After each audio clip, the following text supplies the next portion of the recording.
साहब 2 जून 2012 से जनार्दन राय नागर राजस्थान विद्यापीठ में माननीय कुलपति हैं और विद्या प्रचारिणी सभा उदयपुर के कार्यवाहक अध्यक्ष भी हैं। भोपाल नोबल्स विश्वविद्यालय उदयपुर के चेयरपर्सन भी हैं। अमेरिका से दिल्ली मशहूर जो कंप्यूटर विज्ञान में पीएचडी और वाणिज्य विषय में आप पीएचडी हैं। शोध प्रबंधन, प्रशासन, शिक्षण, अनुसंधान, उद्योग और विस्तार के कार्यों में 33 वर्षों का आपका समृद्ध अनुभव है। 2016 से आपके नेतृत्व में नेट द्वारा A ग्रेड की आपको विद्यापीठ में मिला है। 2017 से सैन्य शिक्षा को बढ़ावा देने के लिए आपको कर्नल की मानद उपाधि प्राप्त की गई है। मैं आपको सादर सम्मान, बहुत सारी पुस्तकें और जितना इनका जिस तरह से परिचय है, मैं चाहिए उनके बाद में आपका मैं उद्बोधन सुनना चाहूँ।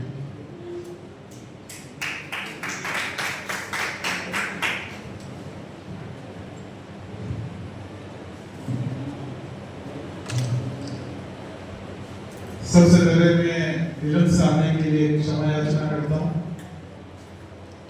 लेकिन एक बहुत ही अच्छा प्रोग्राम सिंगल मंच और सामने बहुत ही वेदजन विदुषण विराजमान है, तो मैं अपने आप को यहाँ की सौभाग्यशाली मान रहा हूँ। हमारे बीच माननीय श्रीयुत अनिल सक्सेना साहब, जो संस्थापक अध्यक्ष रोजगार और पत्र समूह मीडिया एक्शन फोरम से हैं, डॉक्टर के रतू साहब, वरिष्ठ लेखक और साहित्यकार, आपने बहुत अच्छी बात बताई कि समाज को जीवंतता भी देनी और चैतन्य भी हो और जीवित रखना ही साहित्यकारों की एक तरह से ड्यूटी है। तो समय समय पे आग्रह करें कि किस तरह से हम समाज को बनाए रखें। हमारे बीच आलोक श्रीवास्तव साहब, श्री रामलक्ष्मण बोरिया साहब, उरुक्रम शर्मा साहब, मेरे एड्रेस और हर स्टेज पे ये बात दोहराता हूँ कि जिस समय मैंने विद्यापीठ को 87 में ज्वाइन किया था और जो ज्वाइनिंग रिपोर्ट दे रहा था, पहली मुलाकात मेरी प्रोफेसर एस अय्यर साहब से हुई। तो पहला जो आशीर्वाद मिला था मुझे वो आपसे मिला, और आज जो कुछ विद्यापीठ में कर पा रहे हैं इसका आपको बहुत बड़ा एक प्रेरणा है। यहाँ विराजमान सभी गुरु मैडम और सभी का मैं बहुत ही स्वागत करता हूँ अपनी ओर से। और आज के इस समारोह में हमारी बहन माननीय डॉक्टर शकुंतला सरुप्रिया मैडम, ये थी इतना आत्मीयता और इतना स्नेह रखती है और इतनी हिंदी की सेवा कर रही है कि इनके लिए जितनी तारीफ करे तो सर्वप्रथम मैं आपको आपकी जो आज ये दोनों राजनीतिक वृत्तियां साबित होगी। मधुमास गाँव में रूह के परिंदे के लोकार्पण आपको बहुत बहुत अशेष शुभकामनाएं। मैं अभी जस्ट किताब मेरे हाथ में, कुछ पंक्तियां आपकी ऐसी लगी शुरू से ही, तो मुझे उनको बोलने का रोज नहीं हो पा रहा है। कितनी अच्छी पंक्तियां हैं कि क्यों लगता है भीतर से सब रीते हैं। लेकिन मैं मैडम ये कहना तो बहुत सी बार मैं गलत हूँ कि हम तो सब भरे हुए ही हैं, बहुत कुछ अथाह ज्ञान है, लेकिन आपका ये संदर्भ थोड़ा अलग है। लेकिन कितनी अच्छी पंक्तियां हैं कि दुख का आह्लाद शंकर जो सब बीते हैं, थकी थकी पीड़ा के गए था मेरे, किश्त किश्त चमकाती आंखें पानी। अद्भुत काव्य, अद्भुत कृत्य, अद्भुत शब्द। मुझे लगता है कि हमें असल साहित्यकार है, लेकिन ये लेनदेन है। अभी फरमाया था तो सामने कि आम आदमी के लिए हम साहित्य कैसे तैयार कर रहे हैं। ये आम आदमी का साहित्य, वो पढ़ेगा, प्रेरणा लेगा। और मुझे लगता है कि बहुत सी पंक्तियां ऐसी हैं जिस जीवन का एक टर्निंग पॉइंट होगा। आपने 2-3 जवाब बोलने का बोला है। मैं बन के युग का प्रतिबिंब लिखूंगी काल जो कहता है, जीवन की सुनहरी मुंडेर पे नित एक आस का पंछी रहता है। ये जीवन है।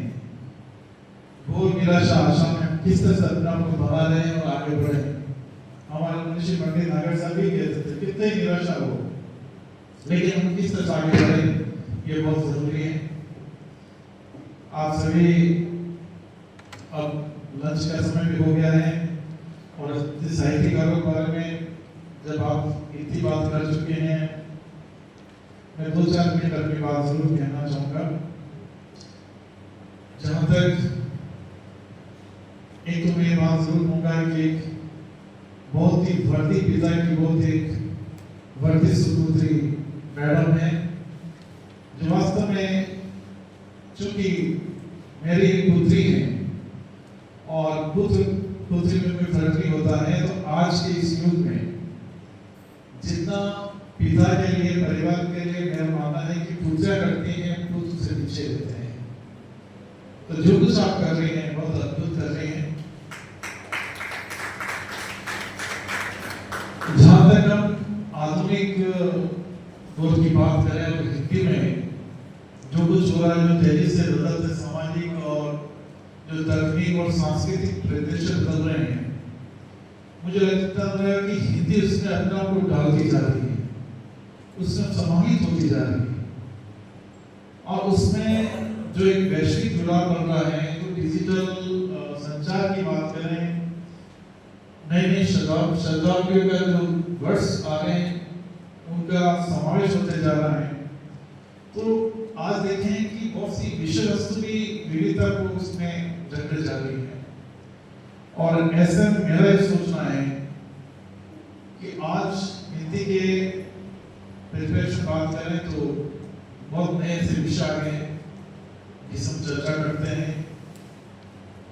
स्टेट और लैंगिक समानता की बात करते हैं तो मुझे लगता है कि ये जो जेंडर डिस्क्रिमिनेशन, कल किसी का आर्टिकल पढ़ा लगा कि इसको पूरा बांटने में 300 करोड़ लगेंगे। अब पता नहीं जो भी लेखक था जिसने लिखा उसके ने किस कॉज कैसे कारणों क्या आधार पर 300 वर्ष किया, लेकिन फिर इसकी बात में तथ्यात्मक सच्चाई तो लगती है। हो सकता है 300 करोड़ लग जाए। राजनीति और फांसीवादी की जो कटाक्ष और विरोधाभास की चीजें चल रही वो भी आज बड़े विषय बने हुए। बाजारवाद और महंगे के प्रभाव पर जो विषय इसमें आ रहे हैं ये भी हमें देखने की बात है। और सबसे जो बड़ी बात है आज के परिदृश्य में वो हो रहा है कि हमारे जो सांस्कृतिक पहलू है, हमारी जो आधुनिक युग का जो बहुत हो रहा है और हमारी संस्कृति सभ्यता संस्कार को पे हम थोड़ा सा पहन के रखने की कोशिश कर रहे हैं। तो ये जो बदलती जीवन शैली है और सबसे बड़ी बात है कि आज हम सेल्फ सेंटर्ड होते जा रहे हैं, व्यक्ति की जो आत्म केंद्रितता है वो बढ़ती जा रही है। तो ऐसे में मैं अभी बात कर रहा था सक्सेना साहब से, तो एक अच्छी बात हम दोनों की चर्चा कर रहे थे, आपने बताया, आपने देखा कि आज हमारे युवाओं में जो भारतीय सभ्यता और संस्कृति की जो एक जोड़ने की बात है वो कहीं भी हम पीछे हैं। हालांकि हमारे राष्ट्रीय शिक्षा नीति 2020 की बात करते हैं तो उसमें भारतीय ज्ञान परंपरा की जो बातें हैं उसमें हमारे जो जितना भी आर्ष जो ग्रंथ हैं हमारे वेद उपनिषद पुराण सभी उनमें से हम ढूंढे कुछ निकालने की कोशिश कर रहे हैं।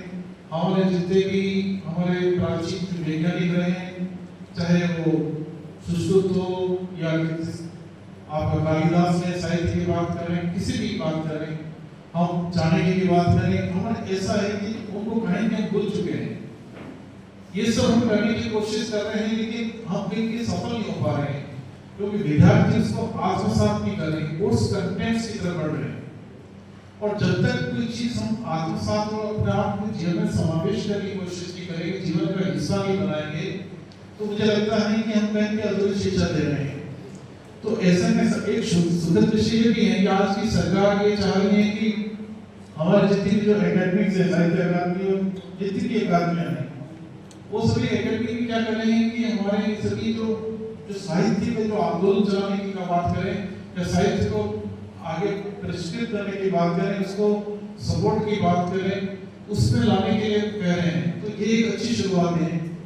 लेकिन मुझे लगता है कि जो साहित्य प्रेमी हैं और आप जैसे विद्वजन और साहित्यकार हैं, उनको आगे आना पड़ेगा, उनको एक माहौल बनाना पड़ेगा। और हमारे जो भारतीय सभ्यता, संस्कृति और संस्कार की बात है, मुझे ये भी कहने की गुरेज नहीं है कि आज का जो समय है वो भारतीयता का समय है। और जब हमारे सामने पहली बार कुछ चीज ऐसी हुई कि हम आज पहला क्या सोचते हैं, आज का सोचते हैं, आज का दिन ही सोचते हैं कि आज की रोटी मिल जाए। अब हमारे पास इतना वो हो गया है कि हम आज से 25 साल बाद 2047 का भारत कैसा हो उसकी सोच रहे हैं। हम एक ऐसे भारत की सोच रहे हैं कि केवल विकसित ही नहीं हो, वो सुविकसित, सुसंस्कृत हो, सुसमृद्ध हो। किसके आधार पे? कि हमारे भारतीय विचारों के आधार पे। आप भौतिक रूप से भारत को बहुत कुछ कर सकते हैं, लेकिन जो विश्व गुरु की बात आती है वो ज्ञान के माध्यम से आती है। और पहले हमारे पास कोई भौतिक चीजें ऐसी नहीं थी, हम बहुत ही रहते थे, हम बहुत ही प्रकृति के साथ रहते थे। लेकिन जो ज्ञान की गंगा थी वो पूरे विश्व में हमारी इजाजत थी। तो कहीं की जो ज्ञान की गंगा विलुप्त हो गई है, उसको पुनः प्रवाहित करने की जरूरत है। समय ज्यादा हो गया है, मैंने कुछ शब्द आपके सामने बोलने की गुस्ताखी करी, क्योंकि साहित्यकार के सामने एक एक शब्द बड़ा सोच के बोलना पड़ता है, उसके कई अर्थ निकल सकते हैं।